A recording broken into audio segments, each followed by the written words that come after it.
Simgiget, Sigamanak, Ganith, Kubusik, Luam Gori, when we gas am a yuxatun. Ladies and gentlemen, it is with good heart that I stand before you this evening. My hereditary name is Sakyo from the Gitxsan Nation and the village of Kispiox. I have traditional territories and responsibilities in both the Nass and Skeena watersheds. And my name is Gord Sterritt, if you don't know me. Along with having the honor of being the chair of the First Nations Caucus, as John alluded, I'm also a member of the Southern Panel, I think since 2009. I can't remember, it's all a blur, and probably self-inflicted blurs too along the way. I also have responsibilities in the Upper Fraser watershed as the Executive Director of the Upper Fraser Fisheries Conservation Alliance. I'd like to acknowledge the territory we're gathered on for this important event, the unceded ancestral and traditional territories of the Musqueam, Squamish, and Tsleil-Waututh nations. Doix Nissim for allowing us this opportunity to conduct our business this evening. And thank you to the Pacific Salmon Commission Secretariat for coordinating this event in celebration of the 40th anniversary of the Pacific Salmon Treaty. And congratulations to everybody and whoever that have been involved in this process for 40 years and more by the sounds of it. The First Nations have played an increasingly significant role in the Pacific Salmon Treaty since 1985. Initially, the treaty focused largely on bilateral negotiations between Canada and the United States, which included the tribes from the Bolt decision in 1975. Over the years, advocacy and persistent efforts by First Nations has led to greater recognitions of our rights and expertise, resulting in the establishment of formal avenues of participation within the Pacific Salmon Commission process. This involvement has included representation as commissioners in addition to Russ Jones and Murray Ned.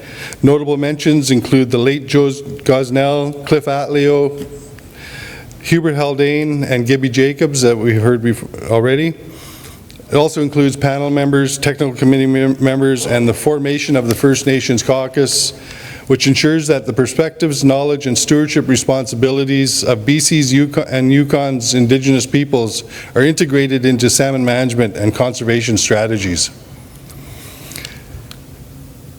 As key stewards of our ancestral territories and salmon resources, First Nation involvement is integral not only in advocating for the sustainable management of salmon populations, but also in ensuring the social, spiritual, economic, and cultural needs of First Nation communities are recognized and addressed within the framework of the treaty.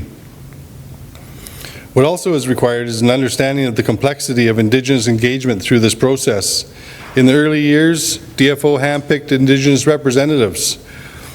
Then came a pseudo-application process, which has now evolved into a very robust application process that's being spearheaded by the First Nations Fisheries Council and the First Nations Caucus that largely solicits broader interests regionally and in some cases down to the CU level, such as the Southern Panel and addressing BC Coho.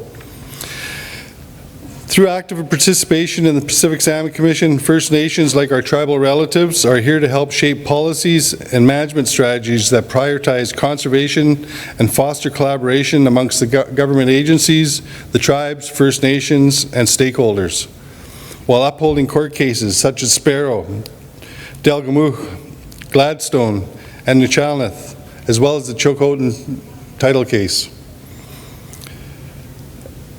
Also, along that lines are the modern day treaties led by the Nisga'a Nation, all of which continue to shape the evolving governance of fisheries in BC. The intertribal MOU that was signed last year is yet another building block to collaboration and recognition of these rights that cannot be extinguished. The ongoing commitment of First Nations to these processes is essential for advancing shared goals of healthy salmon populations and resilient communities. We've heard about Mike several times tonight, and finally I'd like to acknowledge Mike Staley, a key figure on the Pacific Salmon Commission Fraser Panel Technical Committee, engaging for Fraser River and pink sockeye, as Ron mentioned, becoming the first non-DFO representative to formally join the delegation in the early 1990s. Mike remains dedicated and essential in supporting Canada's voice, but more specifically, Indigenous peoples. Mike has contributed significantly with his humbled advocacy and support for Indigenous representation amongst all PSC panels and technical committees, which is evident today. Now, it's with a little bit of regret that I have to announce, and I'm going to do it here, Mike has made the decision to retire from the PSC following this session. And I know he's not here tonight, but a decision he made while acknowledging the experience and competence of his protégés. This will be Mike's last meeting of the Pacific Salmon Commission, but just so you know, he isn't going far and remains committed to working with First Nations in support of self-governance and sustainable fisheries and sustainable fish populations. On behalf of the First Nations Caucus and the Pacific Salmon Commission at large, I want to thank Mike for his dedication and guidance he has provided to all parties through the 40 years of the Commission process for the better part. And in closing, I want to thank, we talked about last night, a little mentioned about the ceremony. I want to thank Murray, Ned, and Rhonda Jack for coordinating the ceremony last evening, the workers, the family, the witnesses, everybody that was involved in that process.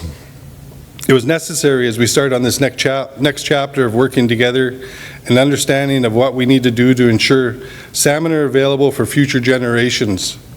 If we are to honor the past, we must learn from the past and create a future together. Only then, by working together, will we achieve maximum sustainable harvest. Hamiya ni losam, I thank you all.